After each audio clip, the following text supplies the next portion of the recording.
Welcome to Digital Asset News. Take the top stories in cryptocurrency and digital assets and break them down to bite-sized pieces. Today, we've got three great stories, and it's all about mass adoption. So first up, Huobi is now the first major crypto exchange running a CHAINLINK node. And this is on top of what Binance is doing already. Also, Cardano developer IOHK kicks off a SHELLEY virtual summit by unveiling huge plans for the Cardano ecosystem, and one that I was totally blown away by. And last up, institutions are coming in droves. New York-based asset manager secures $190 million for Bitcoin fund, and this is just one more example of institutions FOMOing in. But before we get to that, let's take a look at what's going on with the market. So today, it is July 3rd, 2020. It looks like it's about 12:30 Texas time. So Bitcoin is just barely hanging on to the 9,000 position. I think it actually went down a little bit below that, but right now this is what it's showing. So 9,000 with a gain of a fantastic 0.1%. Ethereum holding strong, 226. Tether's Tether, XRP's XRP, and Bitcoin Cash and Cardano. Wow, look at that. Cardano in the sweet number 6th place, up 7.7%. I can only assume why that is. And everything is pretty much the same. EOS up a little bit, so great for them. Fantastic. Let's just jump right in. So, when I see articles like this gets me excited. And why does it get me excited? Because I am biased. I own CHAINLINK. I also own a bunch of other things that we're going to talk about today. So if you wonder wonder why Digital Asset News is actually talking about this stuff, it's because I own it. And just to make things clear, this is exactly what I own. Bitcoin, Ethereum, XRP, Cardano, EOS, CHAINLINK, Tezos, and Stellar. So if I talk about these projects a lot, it's because I own them. I try not to be as biased as possible, but it just kind of sneaks in. So that's just me being transparent. But let's get into it. So major cryptocurrency exchange Huobi has announced it is becoming the first major trading platform to start running a CHAINLINK node and integrate its price data in CHAINLINK's ecosystem. Huobi will use CHAINLINK's external adapters to make the Huobi exchange API available to smart contracts, which will allow developers to access the exchange's price data. The first supported pairs will be Bitcoin to Ethereum, USDT, ETH, USDT. So fantastic news. Looks like CHAINLINK is going to be available all the way throughout for multiple pairs. So this is good. Now, if you're not familiar with CHAINLINK, what it allows it to do is to pull real-world data by using an API and pull everything into a blockchain, such as on Ethereum and other blockchains, because blockchains, the problem is that they can't pull outside data into the actual blockchain. They need what's called an oracle, and CHAINLINK does that very well. Now, I know there's people out there that are saying, hey, there are many more oracles out there, and we can use all these different ones. And yeah, that's true. There are other oracles out there, but right now, CHAINLINK is the one that everybody is choosing, and you got to go with something. So I like that opportunity. Anyhow, moving on. While Binance was the first major crypto exchange to provide their data on CHAINLINK oracles, Huobi will be running its own node on the cryptocurrencies blockchain through the Huobi wallet. The node will let it sign its own price data, allow users to be able to verify that it is actually authentic. And Will Wang, Huobi wallet CEO, said, "The DeFi space offers a unique value proposition of providing financial products that are transparent, open, and programmable." He also states, "We are very excited to accelerate our involvement in this emerging trend by providing CHAINLINK users access to Huobi global exchange data, as well as running our own CHAINLINK node." And I got to tell you, this is why I've always been talking about in this channel, which is Ethereum is really a $10,000 coin. And CHAINLINK right now is around $470, maybe hit $5. I don't know how much it is right now. But it's about between a $50 and $150 coin. I'll just round it off. I'll say it's a $100 coin. It's going to be everywhere. It's going to be used with API. It's going to pull all the data into all these different blockchains that can't do it by themselves. And I think it's going to be huge. And the ace in the hole, I think, is DeFi, and it's what's really going to, expand this whole space. That's just my theory, but I see it actually happening. And me personally, as a small business owner, I got to tell you, to get a loan from a bank is the hugest pain in the A that you could ever go through. I mean, getting a house is one thing, to go through a bank and get your mortgage and all that stuff. But to go there and get a small business loan, it's a nightmare. And they never really want to loan you money when you actually need it. It's when you don't need it. And now all of a sudden they're like, hey, we can give you all these loans. I'm like, where were you 6 months to a year ago when I actually could have used you guys? So with DeFi, if you can put different things up and just get it without the loopholes, I mean, I'm telling you right now, DeFi is something for retail investors, great for individuals, but when small businesses really figure it out, it's going to explode, and that's just how it's going to be. Moving on, Huobi Wallet already secures a total of 10 million in crypto assets for projects like Atom, Ontology, and Loom.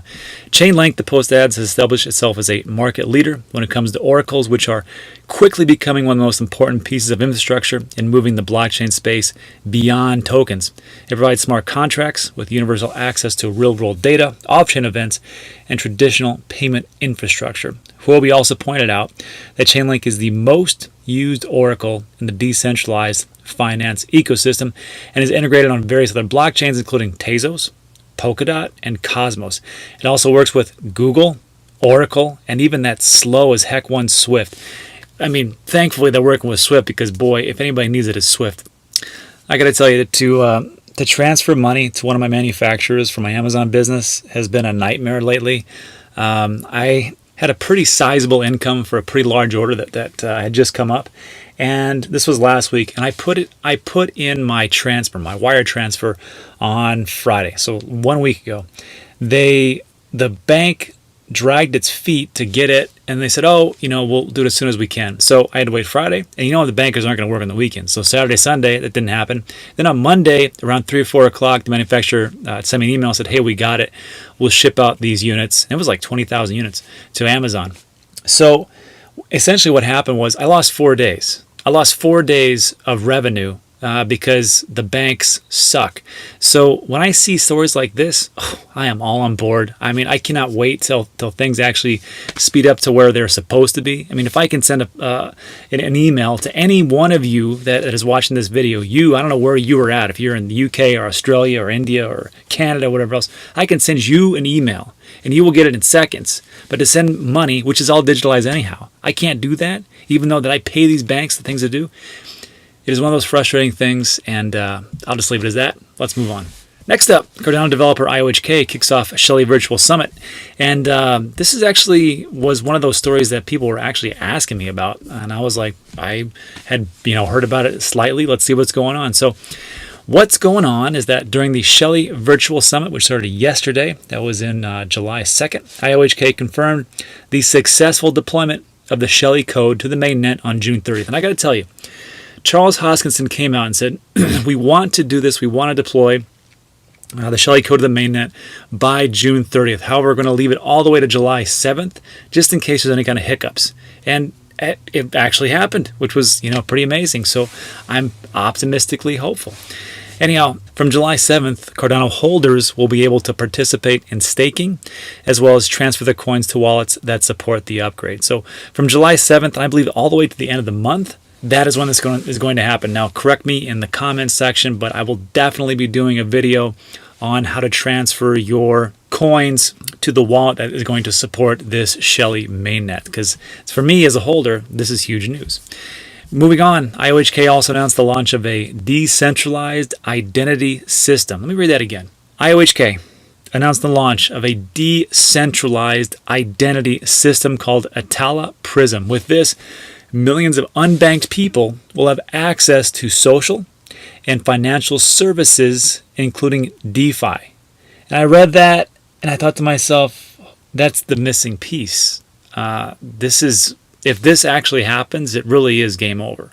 Because you have to understand that wherever you're at in the world, if you don't have any kind of banking system that you are the unbanked, it makes it extremely difficult for you to either grow your business or just to actually have funds and support you and your family. Think about it. If you have to carry your cash everywhere you go, you're opening yourself up for high risks, crime, different aspects like that. And then also, how do you take out loans for your business or when things are shortchanged? Because everything is just on you because you are unbanked. It makes it extremely difficult. So all these different programs that they have where they're like, oh, well, you can, put your money in here. You can do this. You can also, and then my question always was, well, how do you get the fiat? How do you get the actual paper that you have wherever you're at into your whatever it is, like an Uphold wallet or Abra or whatever. So if you're there and you're in one of those unbanked situations. You can go to any kind of like a convenience store or a local shop or something like that that has like a kiosk, insert your or some type of middleman who will take your money and they'll give you some kind of debit card. Then you use that debit card, and most people in the world these days have a smartphone. Not everybody, obviously, but there's many more people with a smartphone than there are actual bank accounts. And you take that card, and then you punch in the number, and then boom, you have you are essentially banked into this digital world. So the problem though is that if you have to do like any kind of like KYC and AML stuff as time goes on, then you're going to need to know some kind of like identity system. And I think this is the big thing. But it's not only that. I see it like this. If you can have a decentralized identity system, and it is a trustless system that has the ability to, in some way, shape, or form, verify your identity, this could be huge for things like voting, record keeping, documents, deeds of trust. I mean, the list just goes on and on.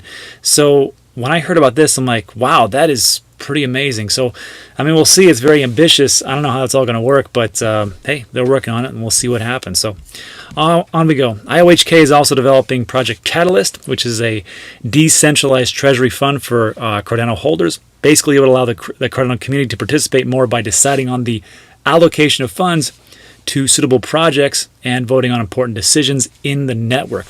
Project Catalyst will be rolled out in the fourth quarter of this year, and Cardano is currently valued at 10 cents at the time of publication, up about 10%, which we just saw in the last 24 hours. So here's the thing. We haven't had a lot to be excited about as far as Cardano. And I gotta tell you, when I bought it back in 2017, and I just saw it just tumble and tumble and tumble. But these are good days. These are optimistic days, and hopefully it all works out, and hopefully things can actually keep on building. But who knows? It is cryptocurrency digital assets, so we will see. But as time goes on, and they start to talk about staking and transferring coins to the wallet, I will definitely do a video on it, and I'm excited about that. Next up. So last story. This was pretty interesting. New York-based asset manager secures $190 million for a Bitcoin fund. The New York Digital Investments Group, or NYDIG, has raised $190 million for a Bitcoin fund called the NYDIG Institutional Bitcoin Fund LP, according to a filing with the SEC. Bitcoin fund has 24 unnamed investors. Oh, I'd love to know those names. And was originally registered with the Securities and Exchange Commission in 2018. It originally raised $31 million, and in 2019 it raised $54 million from 6 other investors. The fund has grown to almost $200 million since. Notably, NYDIG made headlines back in May, I guess, after closing a $140 million fund called the Bitcoin Yield Enhancement Fund. Forbes reported it's unclear whether the funds are different. If they are indeed different or the same, then the NYDIG has become one of the largest institutional investors in the crypto space in the U.S., with a total of 330 million investors are invested in Bitcoin across both funds. The NYDIG is a holder of the coveted BIT license. Here's where it gets interesting. And I've always talked about this on the channel. It's not about what you know, it is who you know. So listen to this. They are the holder of the coveted BIT license from the New York State Department of Financial Services, NYDFS, which makes it a regulated entity in the state. The former financial regulator who created the BIT license in 2015, Benjamin Lawsky, joined the fund manager last year, 11 months before it received the license. So how big of an asset is that guy for that company? They must have paid him a premium to get him over there, because you know how many people actually apply for it and actually get accepted? Not too many. So of course, Benjamin Lawsky, it's all about, or companies themselves, it's all about who you know, not what you know. Even if the new fund is rebranded, NYDIG is a new major institutional player in the crypto space. Institutional investing in the space has so far been dominated by Grayscale Investments, which has over now $4 billion worth of assets under management. So this is always big news when we see institutional investors. And I think that the more that come in, first of all, it's a double-edged sword. The more that come in, the better it is for the space, because the more they can kind of pull things in. They're like a black hole. They kind of just suck everything in. And especially when you get financial analysts or financial planners kind of sucked in the same way, and they start to tell their clients like, hey, we should do this and allocate 1% or 3%. And then before you know it, it's just like this big, huge parabolic bull run like in 2017. In 2017, we thought these institutional investors were actually going to be here, and they weren't really here.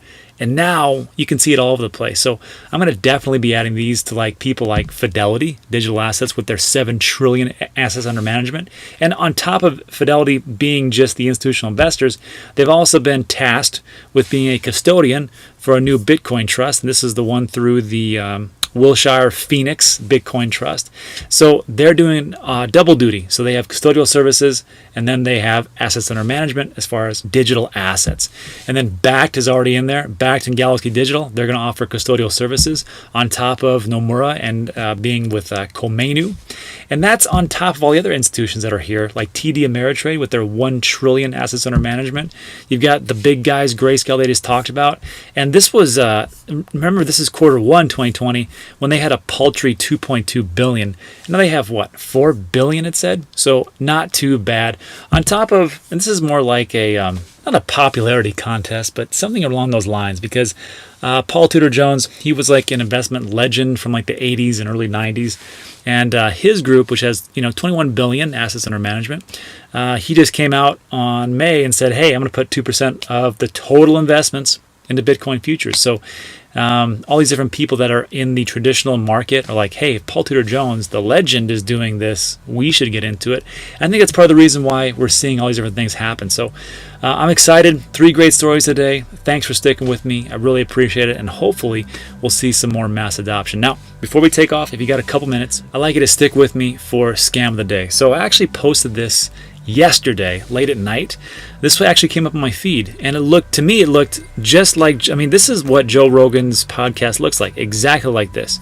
Experience number 1502, finance and blockchain, 69,000 watching, and there was a nice little giveaway of 5,000 Bitcoin. So you're looking at this, I'm like, all this appears on my feed normally, except for this part, giveaway 5,000 Bitcoin. Now I know what that is. You know what that is. But the uninitiated has no idea what that is. So when I saw that, I immediately posted it, and I said, hey, here's another scam. This is my feed, and this trash pops up. Please downvote it and report. And all of you, or a large majority of you, did it, and they took it down. So, but I don't know if YouTube took it down, because it says this video isn't publicly available. So whoever is doing that, usually if YouTube removes it, it says this has been removed by YouTube, guidelines, whatever else.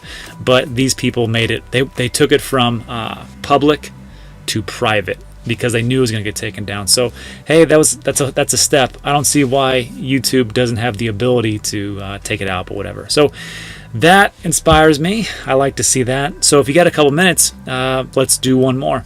So this is the scam of the day. In the description of every one of my videos, there's going to be a link in the description. It's going to say scam of the day. And you click on that, and it's going to take you. These are all the ones that we've gotten rid of so far. So not too shabby, but we got a couple more that we need to get rid of. This is the newest one. It's just the dumbest one, but sure. It's Kylie Jenner interview, which amazingly has over 1,700 views. And this, if you watch the whole thing, I have not yet. But someone told me that she's not even talking about Bitcoin, which is not a surprise. But however, you see it right here, it says to participate. You need to send between 0.1 Bitcoin to 20 Bitcoin to the address, and we'll send it back to you to twice the amount you sent. So how do we know this is a scam? Because you can't just take my word for it, right? All the stuff I tell you, you shouldn't take just my word for it. So first thing, we want to take a look at the comments. Well, the comments are turned off, so that's a red flag. Second of all, we're going to take a look for what's called an asymmetrical giveaway. So if I see something where someone's saying, hey, send me 1, I'll send you 2. Or send me 2 and I'll send you 20. That's an asymmetrical giveaway. So here's the thing about scams. You are not special. Nobody will send you free money, and that's just the truth. I don't care if there even is a legit thing. Treat everything like a scam until proven otherwise, and you'll be a lot happier. So what do we do? The first thing we're going to do is we're going to dislike it, which I've already done. And the next thing we're going to do is we're going to click on the 3 dots. And we're going to click report. And I'm going to say this is spam. Again, I cannot believe I got to do this 2 times. Scams and fraud. And next. And just say whatever you want. Like I say this is a scam. And just report.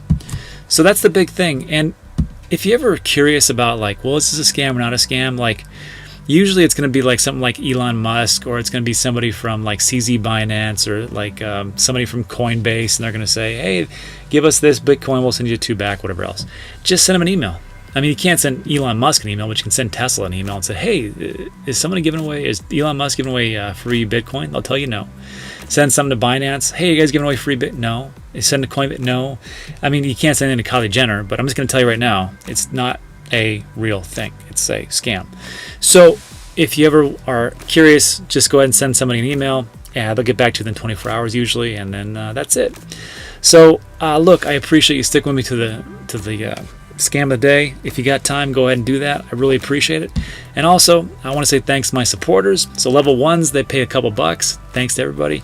Level 2, they pay a little more, and I give them a shout out. So shout out to All Right Soft, Wen Mullet, myself, who else? Dave Plummer, Grant Sharman, Bruce Wood, Baking Benjamins, Noel Flippin' Vegas, Martin Lewin, Michael Ralph, William Howell, Crazy Crypto Canuck, Tessie, Ryusaki, Positive, Troc LLC, JC Durex, Crypto Veritas, John Miller, The Office, El Murg, Michael Jeffrey, The Kells Show, Mage Research, Andrew Herrera, Terry Prospery, XRP Carolina, Whatever AE, and Hero Soap Company.